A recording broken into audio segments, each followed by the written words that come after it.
Okay, look at this one, just look at it. FJ40 1970, and how they've evolved over the years from 1970. So much is going on, so much is different from a lot of the walk-arounds we do. I say the 80s a lot. You go back to the early 70s and 69, and we'll start outside with this one.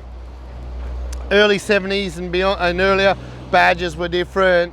You got lights that were only there from 1970 to 1973. The older ones also have the chrome strip. Well, there's a two-piece bonnet. They're a split bonnet, so they were made in two single pieces with the chrome strip to hide that. Indicators, very, very different from all your later 70s and your 1980s ones. Windscreen wipers and the motor up the top. There's so many things going on the bonnet here.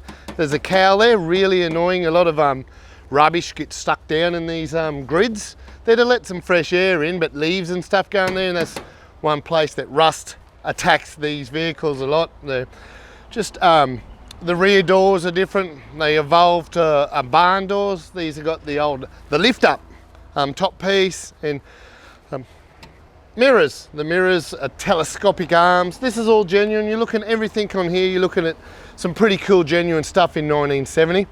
Now in 1970, the original owner bought this. It's on its second owner.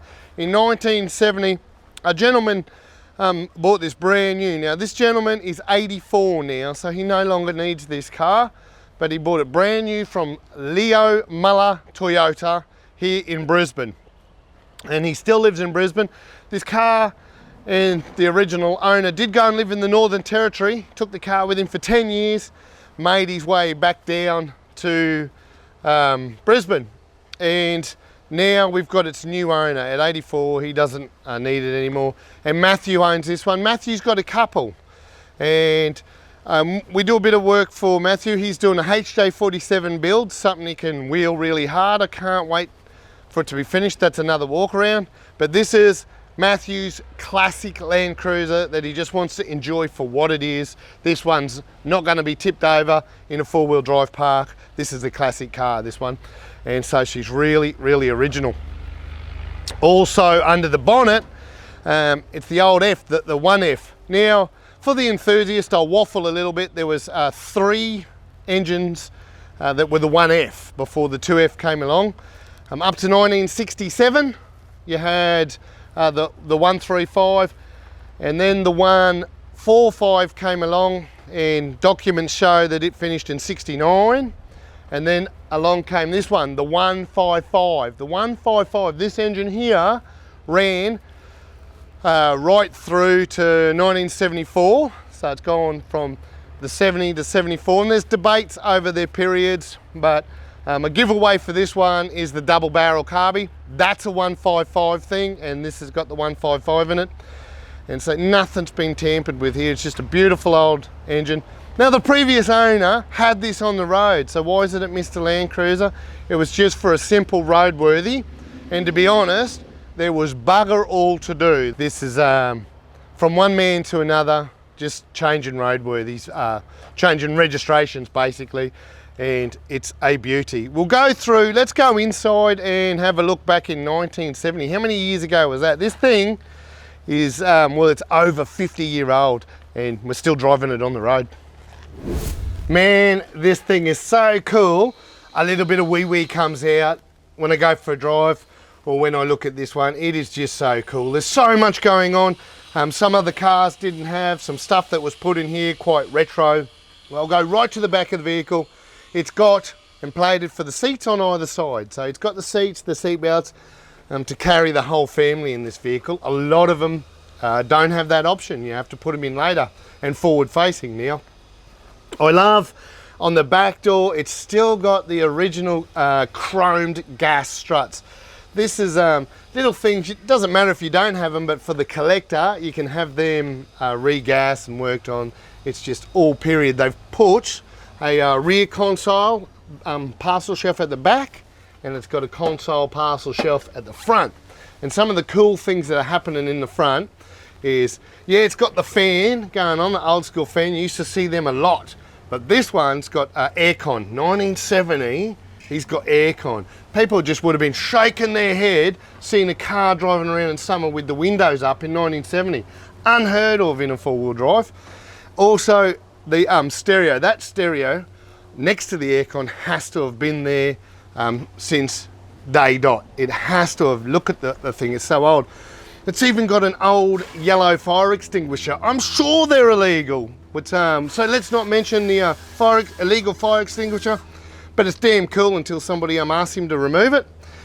On the dash, look at the size of this tacho. That's actually out of an aeroplane, I found out. So that's out of an aeroplane, and they've the first owners rigged it up, and no doubt that's been there for a very, very long time. It's huge.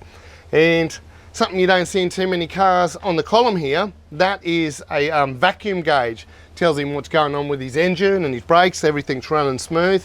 Just something you don't see. Now again, period correct, there are a few of the aftermarket things, but period correct, you've got your fuel tank inside the vehicle with him. This one in 1970, underneath the passenger seat, has a toolbox. So it's got the lid, you would flip the seat back and utilise the toolbox under the seat, and a lot of cool dudes still have the tools, the Toyota tools that go in, and very, very collectible.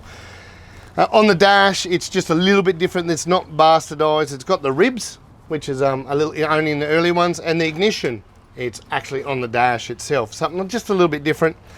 That's it. I'm looking down at the floor. This thing is beautiful. It's rust free. It's had a tickle along the way, but it is in absolutely mint condition. I should have said while I was inside that the previous owner had a very short wife. So that seat's aftermarket, the passenger seat to lift her up. That is not Toyota. And in the back there with the rear seats, there's an extra fuel tank. So this one has got dual fuel. And outside, what I haven't mentioned is it's got the Thomas Pto Winch, all still hooked up there. Now, Matthew's only owned this a short time, but he's already used the winch to move something in the yard, so we know it's all operational and perfect. And also, this one's got the semi-floating. So they go to the full floaters in around 1974. In 1974, the door handles change, not all at the same time. The axles change, the windscreen wipers go down to the lower. There's so many things that evolve into 1975 to make it a totally different part numbers, different bonnet, different indicators, just things evolve in 1975. So this is such a beautiful car. We've all loved having it here. It's so nice to drive. Matthew, you've done really well. Now it's two owners. FJ40 1970.